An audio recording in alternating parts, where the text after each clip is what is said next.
Hello, 6th graders. Tonight we are going to be learning about dividing fractions. This is Chapter 5, Section 4 in your textbooks, and dividing fractions. So, to divide fractions, you always multiply by the reciprocal. Now, please remember that the reciprocal is two non-zero numbers multiplied together that have a product of 1. For example, 3, or 3 over 1, times 1/3 equals 3/3, which in turn equals 1. So, the reciprocal of 3 is 1/3, and vice versa, the reciprocal of 1/3 is 3. So, if you look at reciprocals like 2/5 and 5/2, they are also called multiplicative inverses. I have a hard time with that word for some reason. So that would be a good vocabulary word to make sure you remember, especially reciprocal. So let's do an example of dividing fractions. So if we have 3/10 and we divide it by 4/7, that is the same thing as saying 3/10 times the reciprocal of 4/7, which is 7/4. You multiply across because there is no cross product reduction here. So you say 3 times 7 equals 21, 10 times 4 equals 40.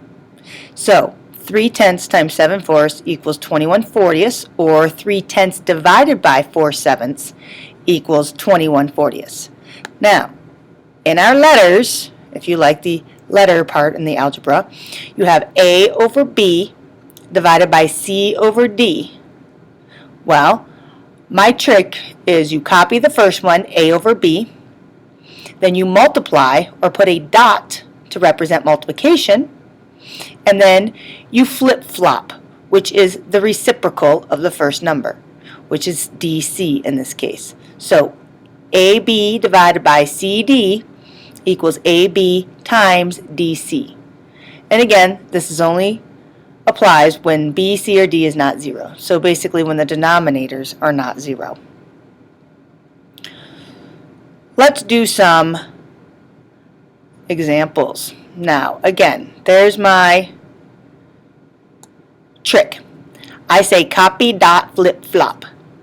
So when you divide by fractions, you copy the first, you put a dot to represent multiplication, and you flip, flop the second fraction. So, for example, let's do 2/15 divided by 8. Well, first we write 8 as a fraction. So we have 2/15 divided by 8 over 1. So, according to my copy, dot, flip, flop, you copy 2/15, you put a dot that represents your division sign, and you flip, flop your second fraction. So I'd flip, flop 8 over 1 to become 1/8. Now you can see this is the same thing as saying 2 times 1 divided by 15 times 8. You can also see right here that I can reduce through cross multiplication. So we have 2 can reduce to 1, 8 reduces to 4, because 2 and 8 have a common factor of 2. And so you can divide by both of those. So now you are left with 1 times 1, which equals 1, 15 times 4, which equals 60. So your final answer of 2/15 divided by 8 is 1/60. All right, I know this is a lot, but we're going to do some more examples to double check. Now here I wrote out step by step, more steps on here. So now the same thing applies when same rules apply in multiplication with your negative signs. Just like the same rules apply for division as they do for multiplication when it comes with negative signs. So if we have a fraction -3/4 divided by -7/12, we would do the same thing. We copy the first one, -3/4. We change the division sign into a multiplication sign in the form of dot, and then you flip-flop or take the reciprocal of the second fraction, 12/7, which also is negative. Then you can see that negative times negative is a positive. So we have 3, then I reduced, My 4 is a 1, 12 is 3 because those are both divisible by 4, and then I multiply across. And since I have two negative signs, it's a positive product. So 3 times 3 equals 9, 1 times 7 equals 7. That's an improper fraction, so I changed it into a mixed number. And my final answer is 1 2/7. So negative 3/4 divided by negative 7/12 equals 1 2/7. Let's do another one. So here I have rewritten everything out because this now is going, and we're going to work with using mixed numbers and how we divide with mixed numbers. So our problem is 6 2/7 divided by 4. So what we do is first we rewrite the mixed number as an improper fraction, and we rewrite the whole number as a fraction. So 6 2/7 equals 44/7, and then I just copy the exact problem. Divided by 4 is the same thing as 4 over 1 is a fraction. Now I start doing my process. So now I have two fractions, and then I can divide it by following my rules of copy, dot, flip, flop. So I copy my first fraction as 44/7.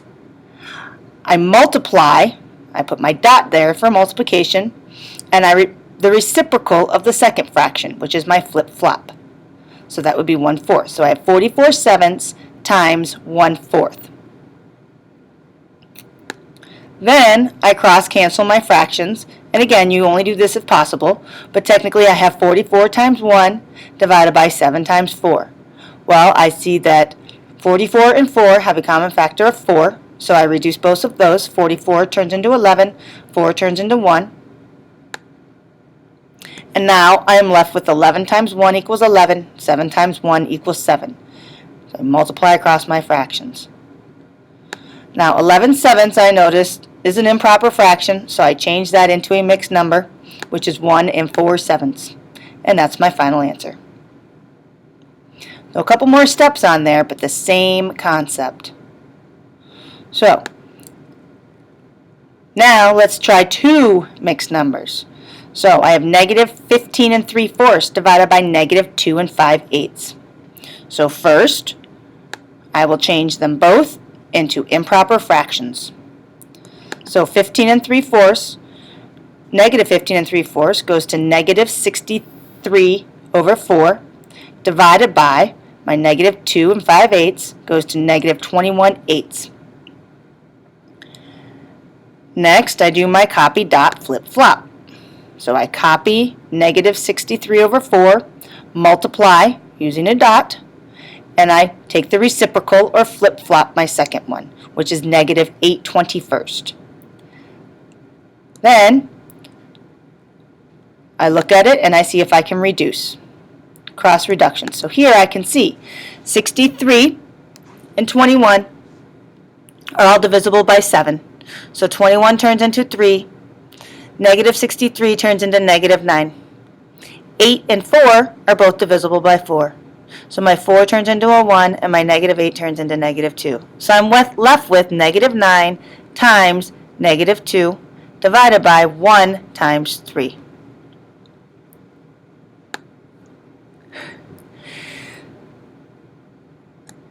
So negative 9 times negative 2 is 8. 1 times 3 is 3.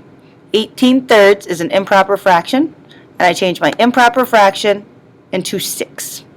And ta-da! That is how you divide fractions. So tonight you need to be reviewing and studying for your quiz. Your quiz will not be over this part. Your quiz will be over adding, subtracting, and multiplying fractions and mixed numbers. There will be a few word problems in there. And on Monday, since it's a no homework weekend, on Monday we will be doing page 249 to 250, number 1 through 35 odd in class. Good luck, and I will see you tomorrow.